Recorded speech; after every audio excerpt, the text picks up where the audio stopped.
اللهم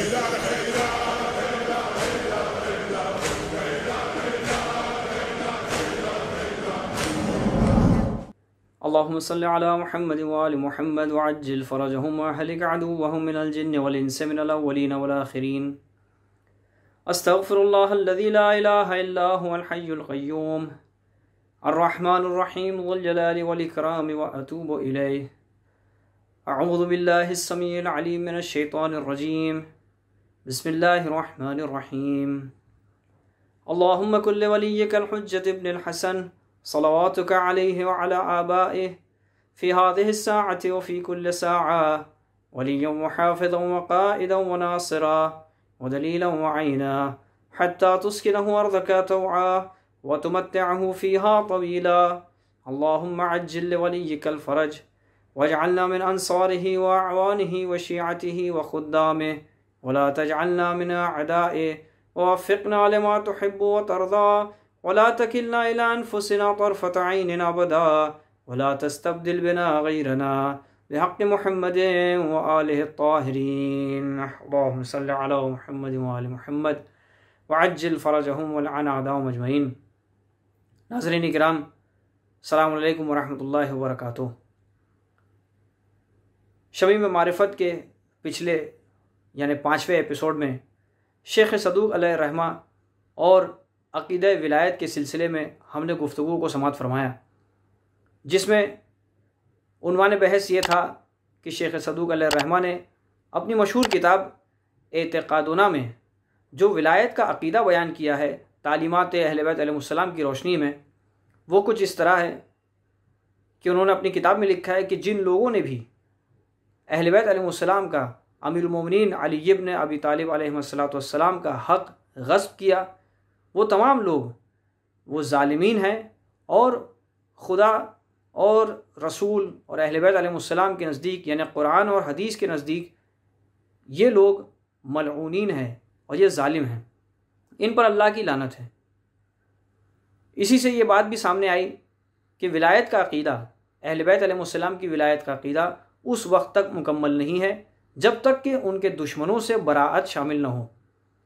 یعنی جب تک انسان ولایت کے ساتھ ساتھ براءت کے عقیدے پر یقین نہیں رکھے گا، ایمان نہیں رکھے گا، تب تک اس کا ولایت پر عقیدہ بھی جو ہے وہ ناقص ہے، نامکمل ہے. اور پھر آخر میں چھٹے امام صادق علیہ السلام کی حدیث بھی ہم نے دیکھی کہ جس میں یہ بیان کیا گیا تھا کہ امام علیہ السلام نے ارشاد فرمایا کہ کذبا، جھوٹا ہے وہ شخص کہ جو ہماری ولایت کا، ہماری محبت کا دعویٰ کرتا ہے، ولم یتبرأ من عدونا، لیکن ہمارے دشمنوں سے براءت نہیں کرتا ہے. تو اسی سلسلے میں جو پچھلا ایپیسوڈ تھا وہ شیخ صدوق علیہ الرحمہ اور ولایت اہل بیت علیہ السلام، ولایت اہل بیت اور عقیدہ ولایت کے متعلق تھا. آج جو چھٹا ایپیسوڈ ہے وہ ایک ایسے مدافع ولایت یعنی ولایت کی دفاع کرنے والے شخص کے بارے میں ہے کہ جنہوں نے بہت ہی کم عمر سے ہی اہل بیت علیہ السلام کی دفاع انہوں نے کی. جی ہاں عزیزان گرامی، میرا اشارہ ہے جناب ہشام ابن حکم رضوان اللہ تعالی علیہ، جو چھٹے امام حضرت امام جعفر صادق علیہ السلام کے تربیت یافتہ ہے، جنہیں امام نے مناظرے کا فن سکھایا تھا، اور ان کا کلام یعنی جناب ہشام ابن حکم کے مناظرے، ان کا کلام بہت ہی مشہور ہے. اور کس طرح انہوں نے اپنے کلام کے ذریعے، انہوں نے اپنے مناظروں کے ذریعے اہل بیت علیہ السلام کے حق کی دفاع کی. اور اسی سلسلے میں مزید معلومات حاصل کرنے کے لیے میں گزارش گزار ہوں عالی جناب محترم ڈاکٹر شبیب رضوی صاحب کی خدمت میں کہ اس موضوع پر ہماری معلومات میں اضافہ فرمائیں، اور آپ تمام حضرات سے گزارش ہے کہ ان کے استقبال میں ایک بآواز بلند صلوات عنایت فرمائیں. اللہم صلی علی محمد وآل محمد وعجل فرجهم والعن اعداءهم اجمعین. اعوذ باللہ السمیع العلیم من الشیطان الرجیم. بسم اللہ الرحمن الرحیم. اللہم لنا ولا ظالم ظلم حق محمد وآل محمد علیہم السلام وآخر تابع له ولا ذلك اللہم لعنهم جميعا. اللہم صل علی محمد وآل محمد وعجل فرجهم ولعن اعداءهم وارحم أولياءهم واجعلنا معهم في الدنيا والآخرة. بسم الله الرحمن الرحيم. اللهم كن لوليك الحجة ابن الحسن صلواتك عليه وعلى آبائه في هذه الساعة وفي كل ساعة وليا وحافظا وقائدا وناصرا ودليلا وعينا حتى تسكنه أرزك طوعا وتمتعه فيها طويلا. رب صل على محمد وآل محمد وعجل فرجهم ولعن أعداءهم أجمعين. أما بعد، فقد قال مولانا وسيدنا الحسن بن علي بن أبي طالب عليهم السلام أنه قال: من أحبنا بقلبه ونصرنا بيده ولسانه فهو معنا في الغرفة التي نحن فيها، ومن أحبنا بقلبه ونصرنا بلسانه فهو دون ذلك بدرجة، ومن أحبنا بقلبه وكفى بيده ولسانه فهو في الجنة. صدق مولانا الحسن بن علي بن أبي طالب عليهم السلام صلوات. جس روایت کو آج نقل کیا آج کی گفتگو کے لیے، اس سلسلے میں شمیم معرفت یعنی معرفت کی خوشبو جو سلسلہ ہے، اس حدیث یہ حدیث شیخ مفید رضوان اللہ تعالی علیہ نے اپنی کتاب امالی میں نقل کی ہے۔ امالی مفید سے روایت نقل کی گئی جو علامہ مجلسی رضوان اللہ تعالی علیہ نے بحار و انوار میں نقل کی ہے، اور حدیث عمرو بن ثابت سے نقل کی گئی ہے۔ عمرو بن ثابت کون ہے؟ یہ بھی انٹرسٹنگ ہے، سن لیجئے کہ عمرو بن ثابت وہ ہے کہ عمرو کا جو دادا تھا ہرمز الفارسی، یہ ان لوگوں میں سے تھا جو جناب فاطمہ زہرا کے گھر پر گئے تھے آگ لگانے کے لیے، یہ ان لوگوں میں سے تھا،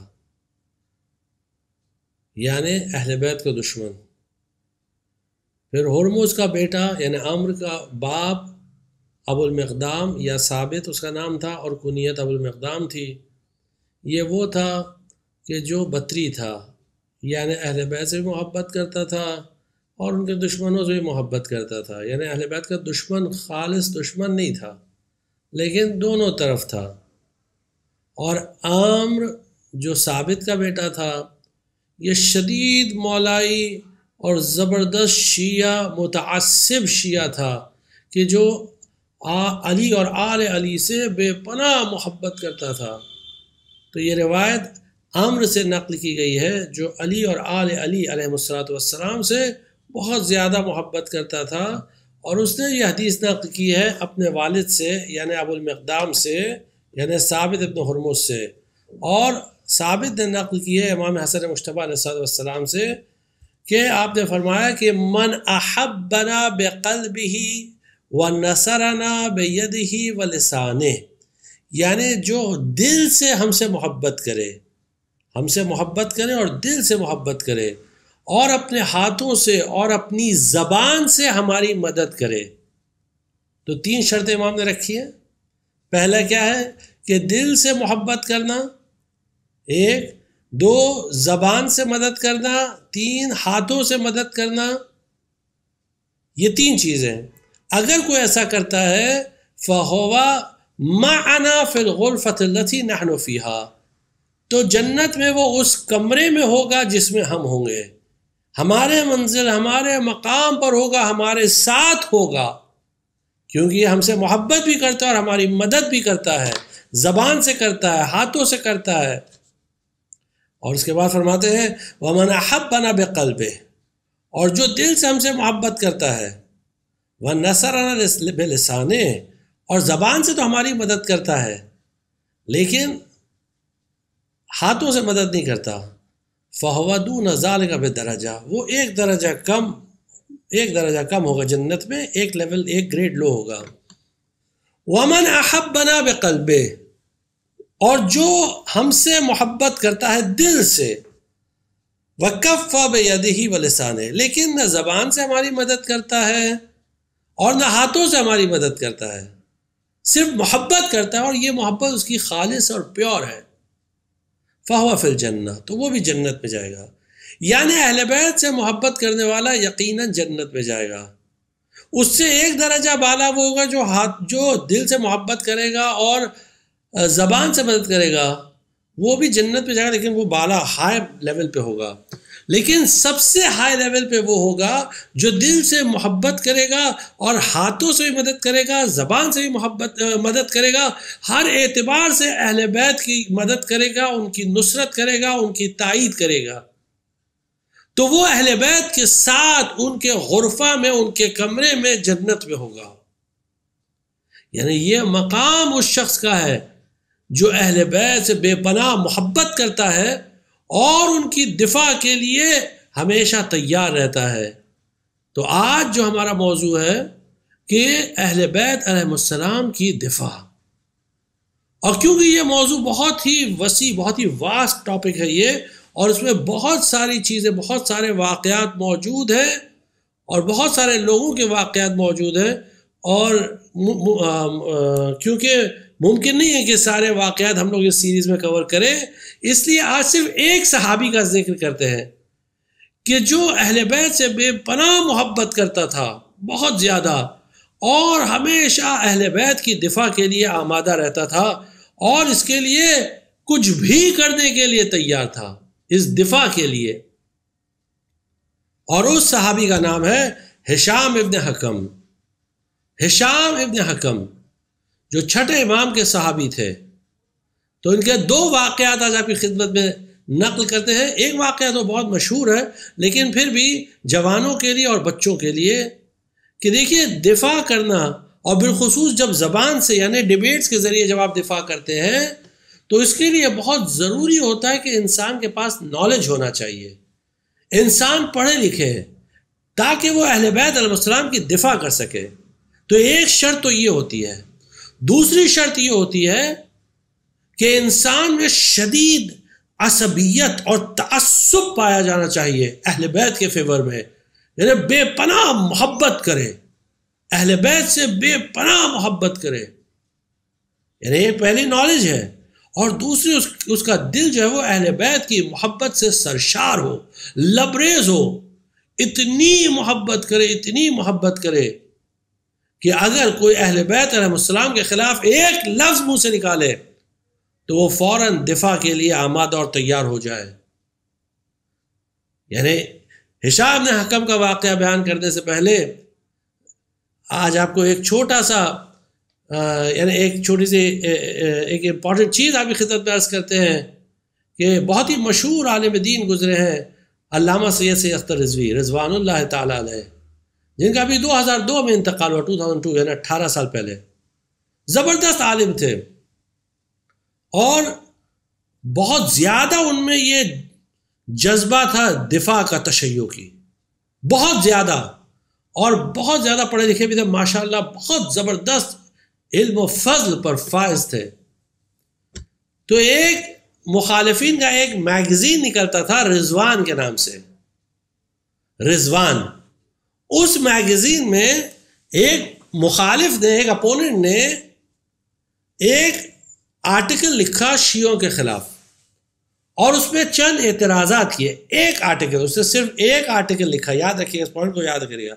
وہ میگزین ان کا تھا، رضوان میگزین کا نام تھا، اور کب لکھا اس نے؟ 1956 میں ایک آرٹیکل لکھا۔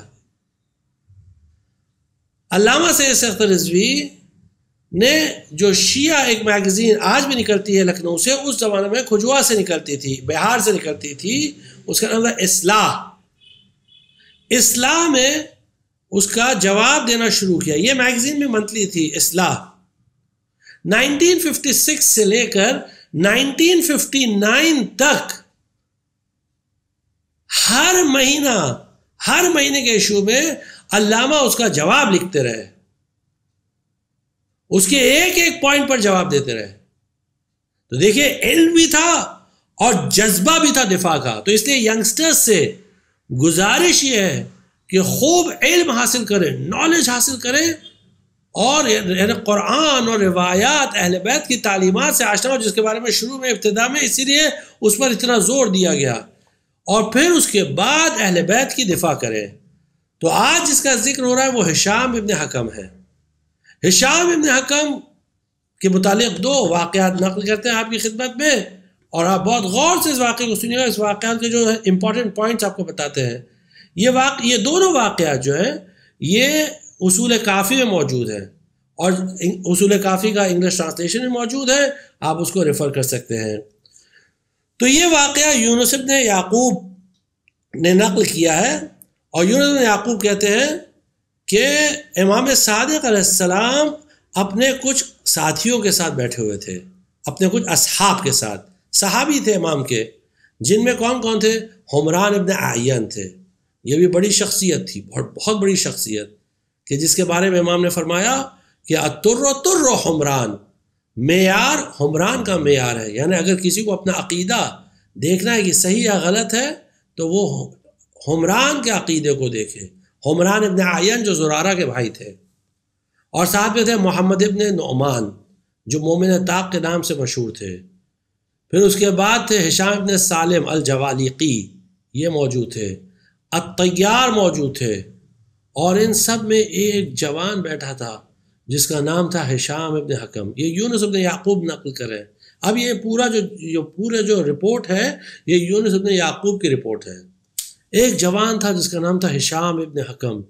اس لیے بار بار کہتے ہیں کہ خطاب جوانوں سے، جوانوں یہ قصہ سنو اور دیکھو، دل میں جذبہ پیدا کرو اہل بیت کی دفاع کا۔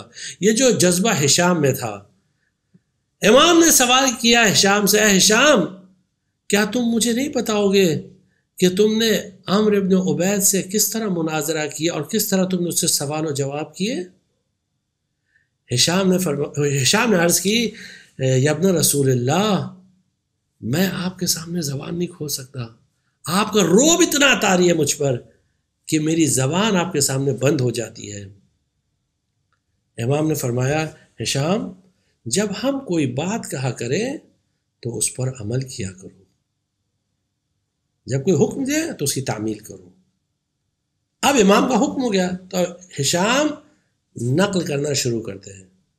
ہشام کہتے ہیں کہ میں نے سنا کہ عمرو ابن عبید معتزلی، جو معتزلیوں کا پیشوا تھا، جس نے مذہب معتزلی، جو معتزلی باقاعدہ ایک سیکٹ تھا پورا، جو عمرو ابن عبید اور اس کا جو بہنوئی تھا واصل ابن عطا، یہ دونوں نے مل کے شروع کیا تھا، اور یہ دونوں الحسن البصری کے شاگرد تھے، لیکن پھر واصل ابن عطا حسن بصری سے الگ ہوا، اس نے خود اپنا ایک نیا فرقہ شروع کیا جس کا نام تھا معتزلی سیکٹ یعنی اعتزال، اور یہ عمرو ابن عبید اس کا فاؤنڈر تھا، کو فاؤنڈر۔ تو ہشام کہتے ہیں کہ میں نے سنا کہ عمرو ابن عبید بصرہ کی مسجد میں بیٹھ کے اپنے عقیدے کا پروپیگیشن کر رہا ہے، اس کی تبلیغ کر رہا ہے۔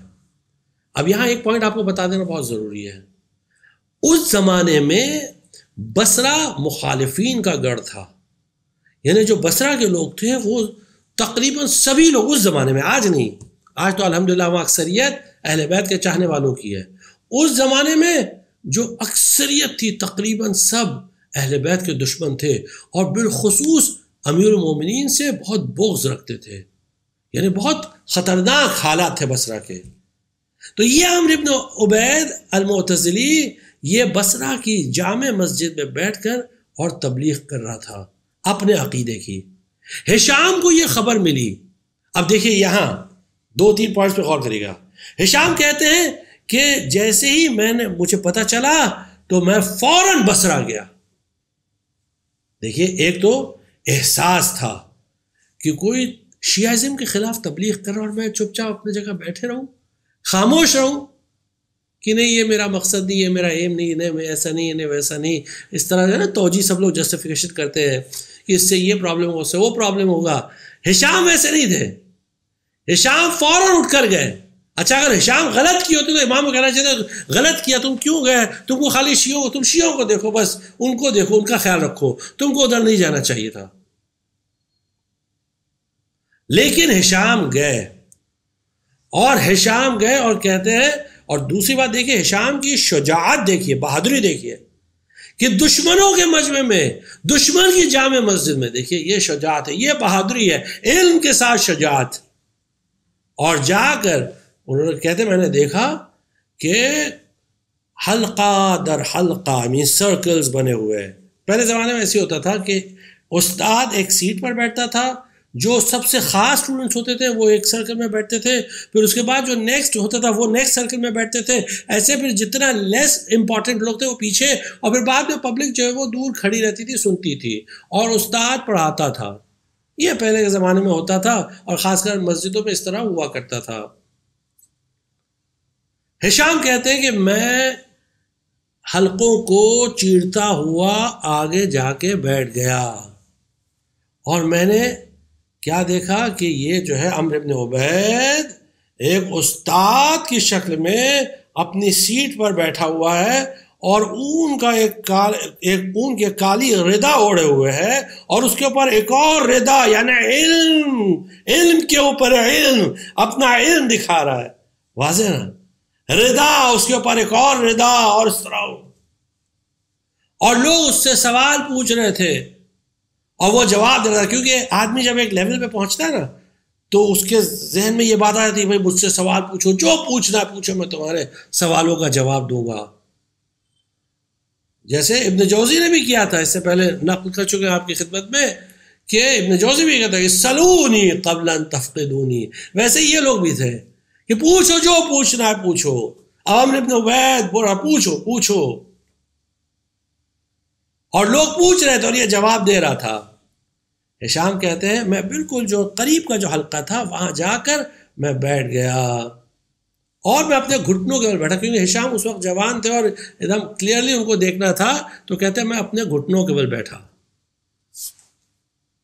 جب لوگ سوال کر چکے تو میں نے کہا اے عالم، اے استاذ، میں یہاں اجنبی ہوں، اگر آپ اجازت دیں تو آپ سے ایک سوال پوچھوں. اس نے کہا ہاں پوچھو. ہشام نے کہا آپ کے پاس آنکھیں ہیں؟ اس نے فوراً کہا بیٹا یہ کیسا بیہودہ سوال ہے، تم ایسی چیز کے بارے میں سوال پوچھ رہے ہو جس کو اپنی آنکھوں سے دیکھ رہے ہو. تم آنکھوں سے دیکھ رہے ہو، میرے پاس آنکھ ہے، پھر بھی پوچھ رہے ہو کہ آنکھ ہے یا نہیں ہے. ہشام نے کہا میرا سوال اسی طرح کا ہے، یعنی بیہودہ سوال ہے. ٹھیک ہے آپ جواب دیجئے نا. اس نے کہا ٹھیک ہے بیٹا پوچھو، چاہے تمہارا سوال بیہودہ ہی کیوں نہ ہو. تو اس نے کہا آپ جواب دیجئے، آپ کے پاس آنکھیں ہیں. اس نے کہا ہے. کہا آپ کیا کرتے ہیں؟ کہا ان سے میں مختلف رنگوں کو دیکھتا ہوں اور اشخاص کو، لوگوں کو دیکھتا ہوں. پھر پوچھا آپ کے پاس ناک ہے، کیا کرتے ہیں اس سے؟ کہا میں اس سے خوشبو سونگھتا ہوں. پھر آپ کے پاس زبان ہے؟ کہا ہاں کیا کرتے ہیں؟ کہا اس سے کھانے کھاتا ہوں، ذائقے چکھتا ہوں. کان ہے؟ کہا کیا کرتے ہیں؟ کہا اس سے میں سنتا ہوں آوازوں کو، مختلف آوازوں کو سنتا ہوں، آوازوں کو پہچانتا ہوں کہ کس کی آواز کون سی ہے. یعنی آپ کے پاس آنکھ ہے، آپ سے آپ دیکھ سکتے ہیں، کان ہے، کان سے سن سکتے ہیں، ناک ہے، ناک سے سونگھ سکتے ہیں، اور زبان ہے، زبان سے چکھ سکتے ہیں، ٹیسٹ کر سکتے ہیں، اور سارے حواس سے خمسہ 5 سینسز اپنی جگہ پر ہے اور سب برابر کام کر رہے ہیں. کہاں بالکل اسی طرح ہے. پریشان نے پوچھا آپ کے پاس عقل ہے؟ تو اس نے کہا ہاں ہے. کہا عقل سے کیا کرتے ہیں؟ کہا میں عقل سے تمیز کرتا ہوں، ڈسٹنگوش کرتا ہوں اپنے اعضاء و جوارح کے لیے، اپنے حواس خمسہ کے لیے. تو کہا آپ کے یہ اعضاء و جوارح یعنی ہاتھ، جو آپ کے لمز ہیں، جو ہاتھ پیر ہیں اور 5 سینسز ہیں، کیا یہ عقل سے بے نیاز نہیں ہے، نیڈلیس نہیں، ان کو عقل کی ضرورت ہے کیا؟ تو اس نے کہا ہاں ضرورت ہے، یہ بے نیاز نہیں ہے، ان کو ضرورت ہے عقل کی. کہا لیکن آپ نے تو کہا کہ آپ کے ہاتھ پاؤں سب سالم ہیں، آپ کے سینسز آپ دیکھ سکتے ہیں، سن سکتے ہیں، سب کچھ کر سکتے ہیں، تو پھر آپ کو عقل کی کیا ضرورت ہے؟ اس نے کہا جب میرے 5 سینسز یا اعضاء و جوارح کی بنا پر کسی طرح کوئی ڈاؤٹ آتا ہے تو عقل کے ذریعے میں یہ ڈاؤٹ کو نکالتا ہوں. کسی چیز کو مثلا اینالائز کرنا ہوتا ہے تو عقل کے ذریعے، ریشنال کے ذریعے اس کو اینالائز کرتا ہوں اور اپنے ڈاؤٹ کو دور کرتا ہوں، اور ڈاؤٹ کو سرٹنٹی سے یعنی یقین سے ریپلیس کرتا ہوں. مجھے یقین ہو جاتا ہے کہ یہ چیز صحیح ہے اور یہ چیز غلط ہے، اس کے لیے مجھے عقل کو استعمال کرنا پڑتا ہے. مثال کے طور پر اگر دو آوازیں آ رہی ہیں تو اگر کان یہ تشخیص نہیں کر پا رہا ہے کہ یہ آواز کس کی ہے، ڈسٹنگوش نہیں کر پا رہا ہے یہ آواز کس کی ہے، تو عقل کے ذریعے میں ایک نتیجہ پر پہنچتا ہوں کہ یہ آواز فلاں کی ہے کیونکہ فلاں شخص ابھی ادھر ہے اور دوسرا نہیں ہے. اس طرح اس کو اینالائز کر کے. اور تو ہشام نے پھر اس سے اعتراف لیا. یعنی اس کا مطلب آپ کا یہ کہنا ہے کہ اگر اعضاء و جوارح موجود ہیں اور حواس خمسہ سب کام کر رہے ہیں، اس کے باوجود عقل کے بغیر یقین حاصل کرنا ممکن نہیں ہے. عقل کے بغیر سرٹنٹی حاصل کرنا ممکن نہیں ہے. اس نے کہا ہاں اسی طرح ہے، عقل ضروری ہے. فوراً ہشام نے کہا ہے ابا مروان، اللہ نے تیرے اس مختصر سے جسم کو، اعضاء و جوارح کو، حواس خمسہ کو بغیر ایک امام کے نہیں چھوڑا جسے عقل کہتے ہیں، اور تو یہ کہتا ہے کہ اللہ نے پوری کائنات کو بغیر امام کے چھوڑ دیا کہ جو لوگوں کے سوالوں کے جواب دے، جو لوگوں کے ڈاؤٹس کو دور کرے، جو لوگوں کے ڈاؤٹس کو یقین میں تبدیل کرے. یعنی اللہ نے تیرے لیے ایک امام رکھا ہے اور کائنات کے لیے کوئی امام نہیں رکھا. جیسے ہی ہشام نے یہ کہا تو عمرو بن عبید معتزلی خاموش ہو گیا. کافی دیر تک کچھ اس نے کہا ہی نہیں. اس کے بعد کہنے لگا، ہشام کہتا ہے اس نے میری طرف رخ کیا اور کہنے لگا کیا تم ہشام بن حکم ہو؟ اب یہاں تھوڑا خطرہ تھا، کیونکہ ممکن تھا کہ وہ کہتا کہ بھئی، ممکن تھا، امکان تھا، پاسبلٹی تھی کہ وہ کہتا بھئی یہ ایک شیعہ آیا ہے مسجد میں اور اس نے مجھے ذلیل کیا ہے، اب اسے قتل کر دو اسی وقت. ہشام نے کہا کہ نہیں. اس نے کہا ہشام کے دوستوں میں سے ہو؟ ہشام نے کہا نہیں. تو اب یہاں تقیہ پریکٹس کر رہے تھے ہشام. پھر پوچھا کہاں کے ہو تم؟ ہشام نے کہا میں کوفہ کا رہنے والا ہوں. آپ نے کہا پھر حتماً سرٹنلی تم ہشام ہو. اب یہاں پوائنٹ ہے، اتنی کم عمر میں ہشام نے اتنی تبلیغ کی تھی کہ ہشام کو سب پہچانتے تھے، ان کے ڈیبیٹس کے سکل سے لوگ واقف تھے. آج ہمارے یہاں کون ایسا ہے؟ آج ہے کوئی جوان کہ جس کے ڈیبیٹس کے سکلز کے چرچے ہو رہے ہوں اور مخالفین ڈرتے ہوں اس کے سکل سے؟ آپ بتائیے، آپ خود جواب دیجئے، کہاں ہیں ہم لوگ؟ اس نے کہا تب تم حتماً ہشام ہو، یقیناً تم ہشام ہو. یہ ہشام کہتے ہیں اس کے بعد اس نے فوراً مجھے گلے لگا لیا اور اپنی سیٹ پہ سے ہٹ کے اس نے مجھے اپنی سیٹ پہ بٹھایا تھا، استاد کی سیٹ پہ. یعنی یہ کہنے کے لیے کہ تم میرے استاد ہو. اب سوچے یہ بوڑھا اور اس کے مقابلے میں ایک جوان ہشام بن حکم، بہت بڑی بات تھی. اور وہ بھی مخالف. وہ ہٹ گیا اپنی سیٹ پہ سے اور ہشام کو بٹھایا. اور ہشام کہتے ہیں کہ وہ جب تک کہ میں بیٹھا رہا وہ خاموش رہا، خاموش تھا، ایک دم سائلنٹ، جب تک کہ میں اس سیٹ سے اٹھا نہیں. جب میں اس سیٹ سے اٹھا اس کے بعد پھر میں وہاں سے چل دیا. جب یہ واقعہ ہشام نے نقل کیا، امام علیہ السلام ہنسنے لگے اور امام نے ہشام نے سوال کیا، اے ہشام یہ بتاؤ کہ یہ ڈیبیٹ سے اسکل تم نے کس سے سیکھا ہے؟ کس نے تم کو سکھایا؟ ہشام نے کہا مولا جو کچھ سیکھا ہوں آپ کے در سے سیکھا ہوں، جو کچھ سیکھا ہوں آپ سے سیکھا ہوں، جو کچھ تعلیف کیا آپ کے در سے تعلیف کیا، کہیں ادھر ادھر سے نہیں. دیکھیے یہ اعتراف، یہ اکنالجمنٹ. امام صلی اللہ علیہ وسلم نے فرمایا خدا کی قسم واللہ یہ جو تم نے پورا مناظرہ کیا، ڈیبیٹ کیا نا، یہ صحف ابراہیم اور صحف موسیٰ میں بالکل اسی طرح موجود ہے، ایگزیکٹلی اسی طرح. تو یہ پورا ڈبیٹ موجود ہے باب یعنی کافی، اصول کافی جلد 1 صفحہ نمبر 169 169 اور حدیث نمبر 3، اور چیپٹر کا نام ہے باب استرار الحجہ. یہ ایک مناظرہ تھا. اب دوسرا دیکھیے، بہت جلدی چلتے ہیں کیونکہ وقت کم ہے، اس لیے یہ روایت یہ بھی کافی کی ہے، اور انہوں نے یعنی شیخ کلینی رضوان اللہ تعالیٰ علیہ نے اپنے استاد علی ابن ابراہیم سے نقل کی ہے، اور انہوں نے جو ہے اپنے والد سے، اور انہوں نے یونس ابن یعقوب سے، جو کہتے ہیں کہ میں امام صادق علیہ السلام کے ساتھ تھا. کہاں؟ مکے میں، حج کے دوران، یعنی حج کا سیزن تھا، تو حج کے دوران امام صادق علیہ السلام مکہ جاتے تھے، اور مکہ میں وہاں جو ہے وہ کوہ صفا کے پاس ایک چھوٹا سا خیمہ بناتے تھے، اور اسی میں امام رہتے تھے.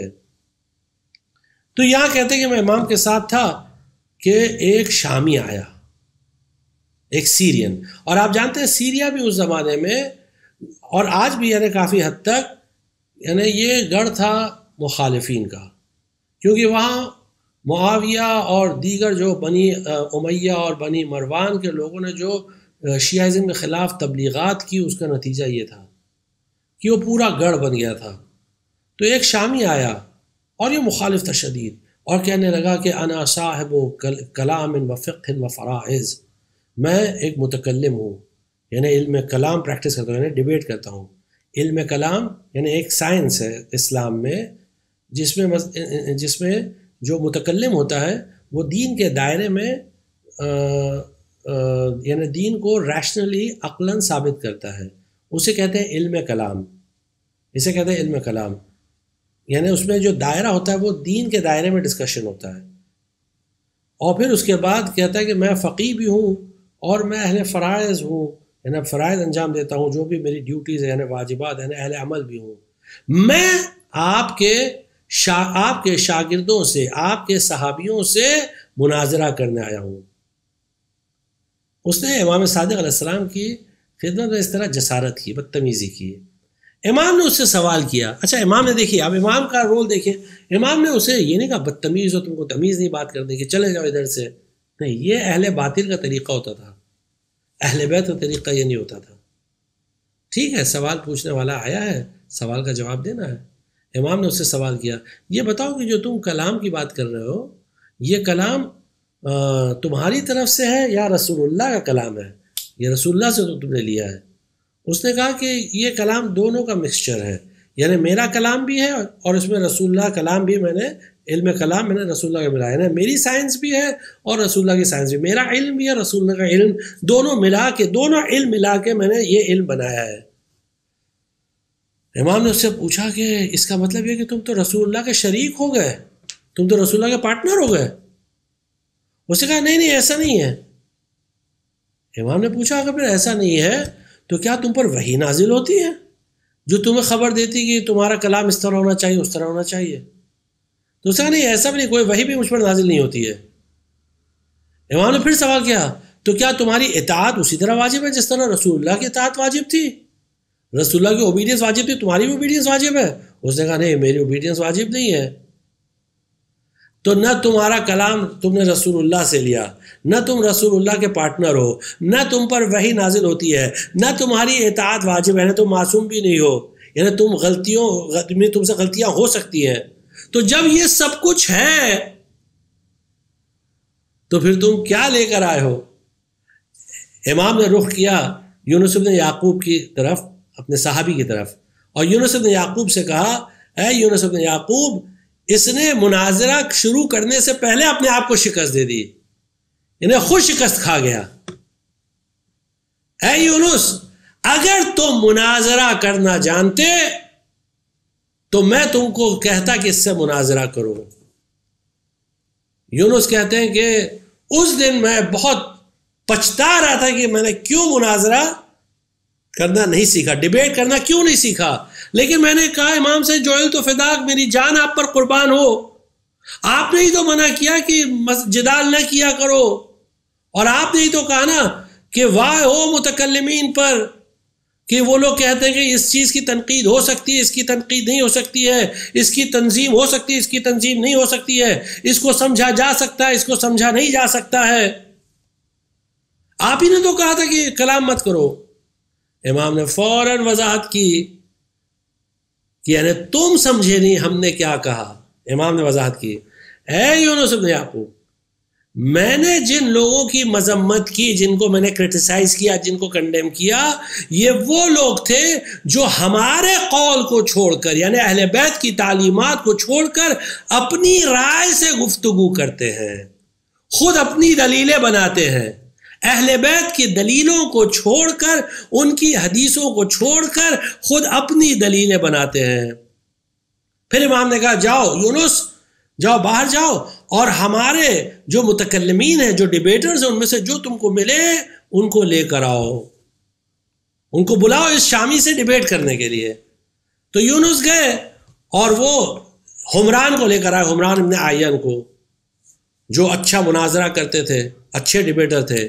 پھر مومن طاق کو لے کر آئے، مومن طاق الاحول، محمد ابن نعمان الاحول، زبردست مناظرہ یہ بھی کرتے تھے، ان کی پورے باقاعدہ مناظرات موجود ہیں.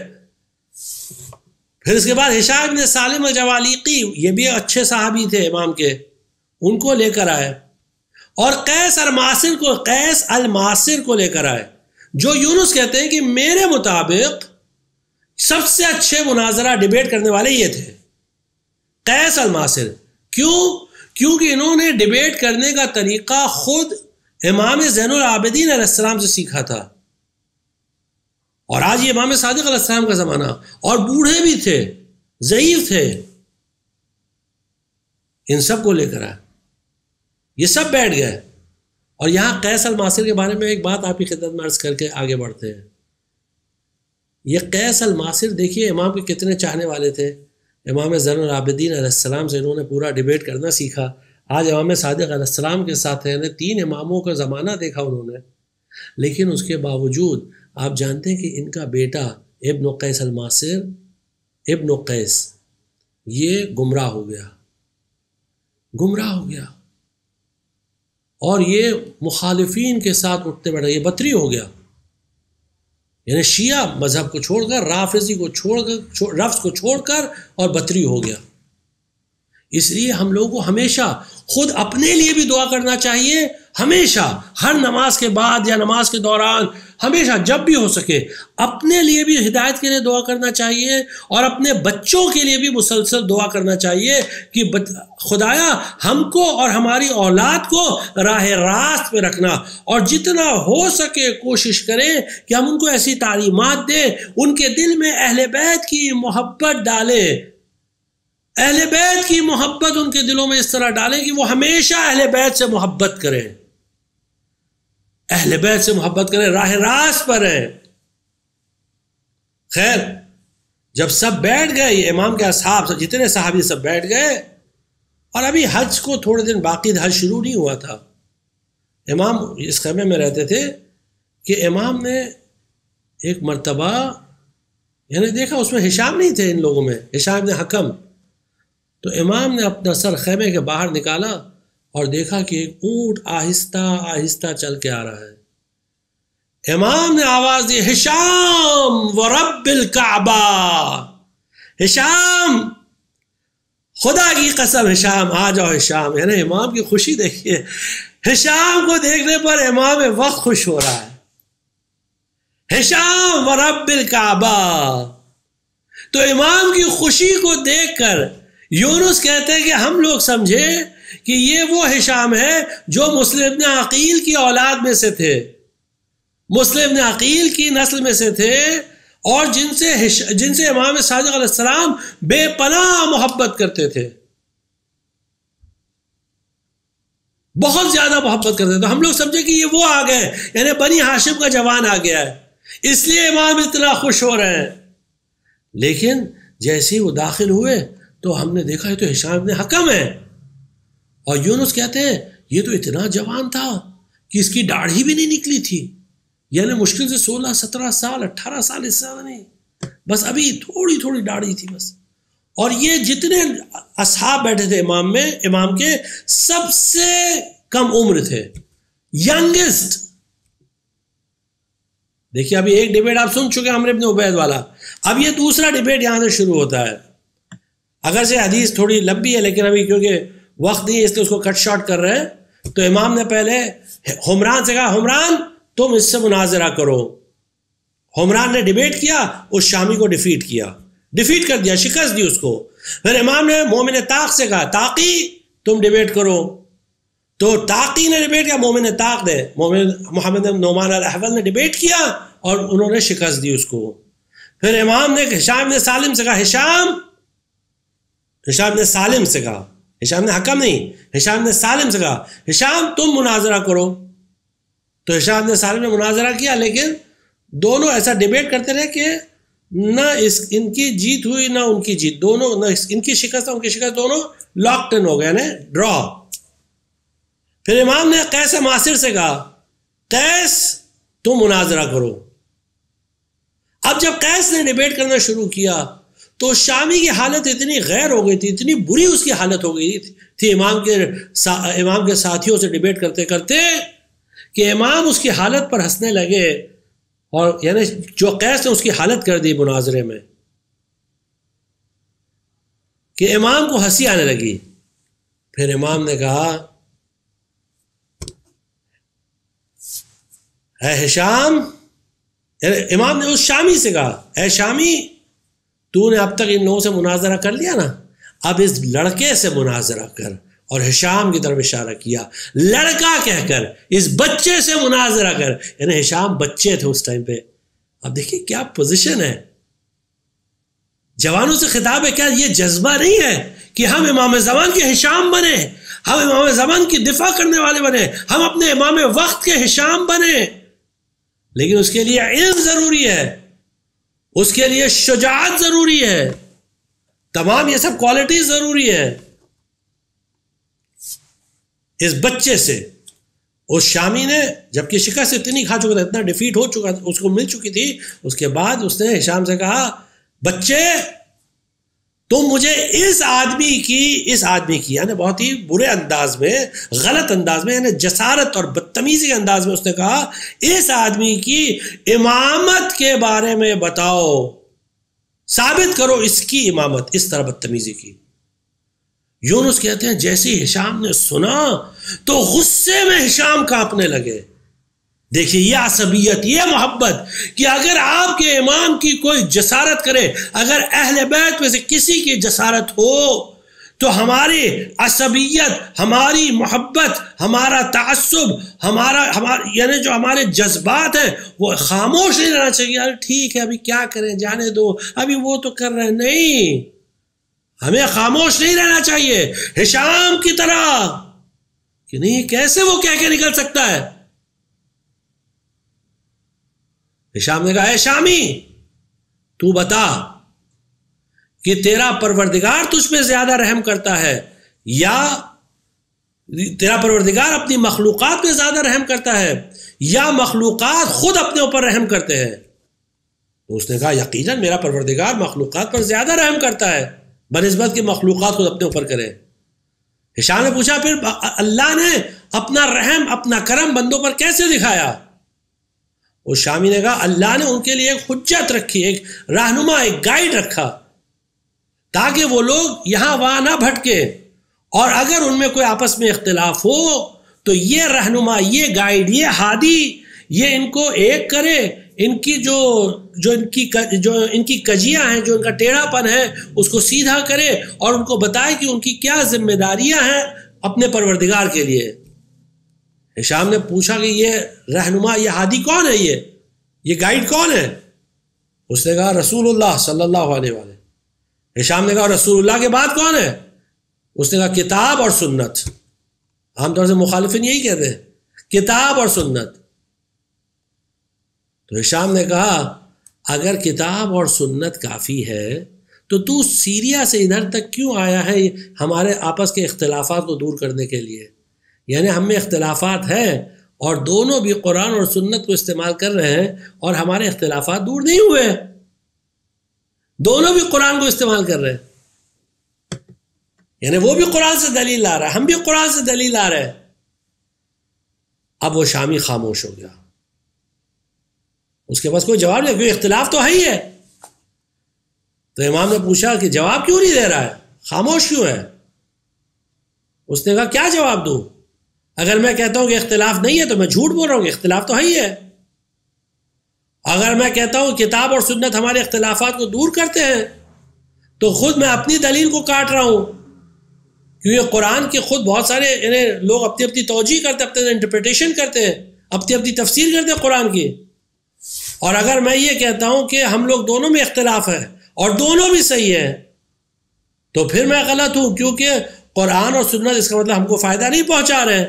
کہ اگر دونوں بھی صحیح ہیں اور دونوں کی تفسیر صحیح ہے تو پھر قرآن کا فائدہ کیا ہے کہ دونوں میں اختلاف ہے. کیونکہ جب کسی چیز میں اختلاف ہوتا ہے، ڈس ایگریمنٹ ہوتا ہے، تو ہمیشہ حق اور باطل میں ڈس ایگریمنٹ ہوتا ہے، یا باطل اور باطل میں ہوتا ہے، کبھی حق اور حق میں اختلاف نہیں ہوتا.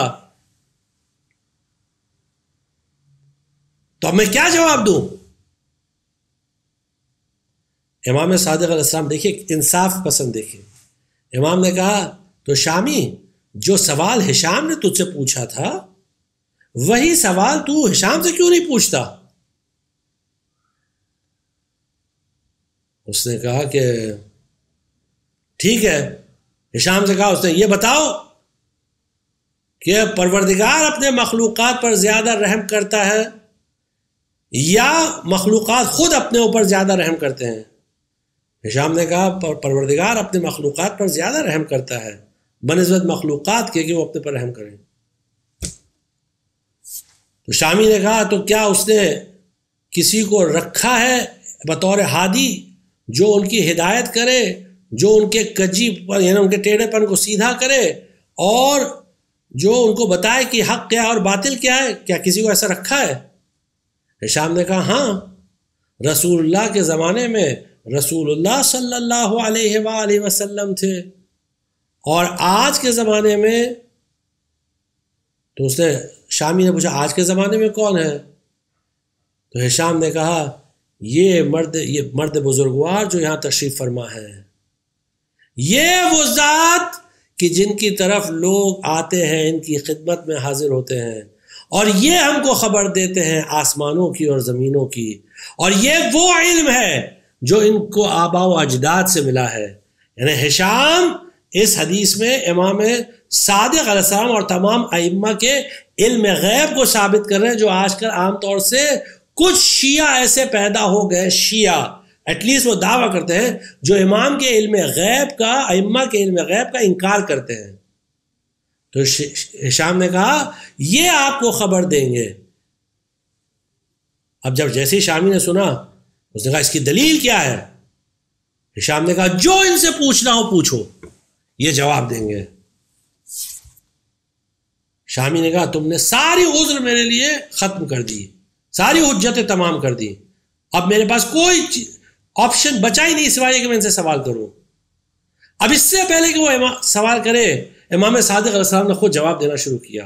اے شامی میں تجھے خبر دیتا ہوں کہ تیرے اس سفر کی ابتدا کب ہوئی، کیسے ہوئی، کہاں کہاں تو رکا، کہاں کہاں ٹھہرا، کیا کیا تو نے کیا پورے سفر میں. اور امام نے پوری تفصیلات اس کے پورے سفر کی چھوٹی چھوٹی ڈیٹیلز اس کو دی.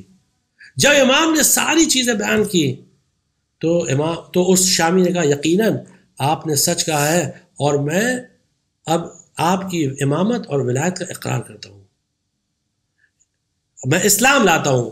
امام نے اس سے کہا کہ نہیں، تم یہ کہو میں اللہ پر عقیدہ رکھتا ہوں اور میں ایمان لاتا ہوں، کیونکہ مسلمان تو تم پہلے تھے ہی، اور اسلام لانے سے صرف میراث اور نکاح یہ جائز ہوتا ہے، لیکن ایمان کی بنا پر انسان جنت میں جاتا ہے. یعنی امام نے اس سے فرمایا کہ ایمان کی بنا پر انسان کا عقیدہ درست ہوتا ہے. بس جیسے امام نے یہ فرمایا تو اس شامی نے فوراً پورا کلمہ پڑھا اور کلمہ پڑھ کے امام کی امامت کا اقرار کیا. اب یہاں اس سے پتہ کیا چلتا ہے؟ اس سے پتہ یہ چلتا ہے کہ اب ہو سکتا ہے کوئی سوال کرے کہ ٹھیک ہے اس زمانے میں مثلا امام تھے تو امام نے جواب دے دیا، آج کے زمانے میں تو امام نہیں ہے، غائب ہے امام، ہمارے امام زمانہ غائب ہے، تو ہم کیا کریں؟ تو اس کا جواب یہ ہے کہ ائمہ نے خود فرمایا کہ حرک شفتیک فإن الجواب یاتیک، تم صرف اپنے ہونٹوں کو ہلاؤ، یقیناً جواب آئے گا، یقیناً جواب آئے گا۔ اگر کوئی کہتا ہے، کیونکہ آیت قرآن کی کیا تھی، انما انت منذر ولکل قوم ہاد، اے پیغمبر آپ صرف ایک ڈرانے والے ہیں اور ہر قوم کے لیے ایک ہادی ہے، ہر زمانے میں ایک امام ہے جو لوگوں کی ہدایت کرتا ہے، وَلِكُلِّ قَوْمٍ ہاد، تو امام کا کام ہے ہدایت کرنا۔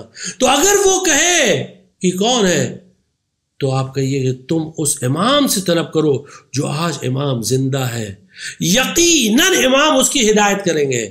آپ پورا یقین، آپ خود یقین کریے کہ امام ہدایت کرنے والے ہیں، امام کا کام ہے ہدایت کرنا، امام اس کو راہ راست دکھائیں گے، امام اس کو راستہ دکھائیں گے۔ جیسے ائمہ معصومین علیہ السلام نے سینکڑوں ہزاروں لوگوں اس طرح راستہ دکھایا بغیر ان سے ملاقات کیے ہوئے، بغیر انہوں نے امام کو دیکھا بھی نہیں، لیکن کیونکہ امام ہادی ہے، امام کا کام ہے ہدایت کرنا۔ وَلِكُلِّ قَوْمٍ ہاد، اس لیے ہم معرفی کروائے اپنے امام زمان کی اور اس سے کہے ٹھیک ہے تم امام زمان سے مانگو، تم طلب کرو، یقیناً امام زمان تمہاری ہدایت کریں گے۔ اپنے امام زمانہ کی معرفی کروائیے، انٹروڈکشن کروائیے، یعنی انٹروڈیوس کروائیے اپنے امام زمان کو، اور آپ دیکھیے اس کے اثرات ہوں گے۔ لیکن مسئلہ یہ ہے کہ ہم خود اپنے امام زمان سے جب قریب نہیں ہیں، ہم خود جب تعلیمات اہل بیت علیہ السلام سے آشنا نہیں ہیں، تو پھر ہم دوسرے کو کیا بتائیں گے؟ یہ بھی پورا جو ہشام کا مناظرہ ہے یہ کافی میں موجود ہے، فوراً اس کے بعد والی حدیث نمبر 4، یعنی پریویس حدیث کے بعد والی، یعنی والیوم 1 پیج 171 حدیث نمبر 4۔ تو اس لیے واقعاً اہل بیت علیہ السلام مظلوم ہیں، اور ہمیں چاہیے کہ جتنا ہو سکے اہل بیت علیہ السلام کی مدد کریں اپنی طرف سے۔ البتہ ان کو ہماری مدد کی ضرورت نہیں ہے، لیکن یہ ہمارے لیے بہتر ہے، ہماری آخرت کے لیے بہتر ہے، اس سے ہماری آخرت سنورے گی، اس سے ہمارے بچوں کی آخرت بنے گی۔ تو اس لیے ہمیں چاہیے کہ جتنا کریں، اور ان لوگوں کی طرح نہ بنیں جنہوں نے اہل بیت کو چھوڑ دیا، جنہوں نے اہل بیت کو تنہا چھوڑ دیا، جس طرح سید الشہداء نے آواز دی تھی روز عاشوراء، حل من ناصر ینصرنا حل من مغیث یغیثنا حل من ذاب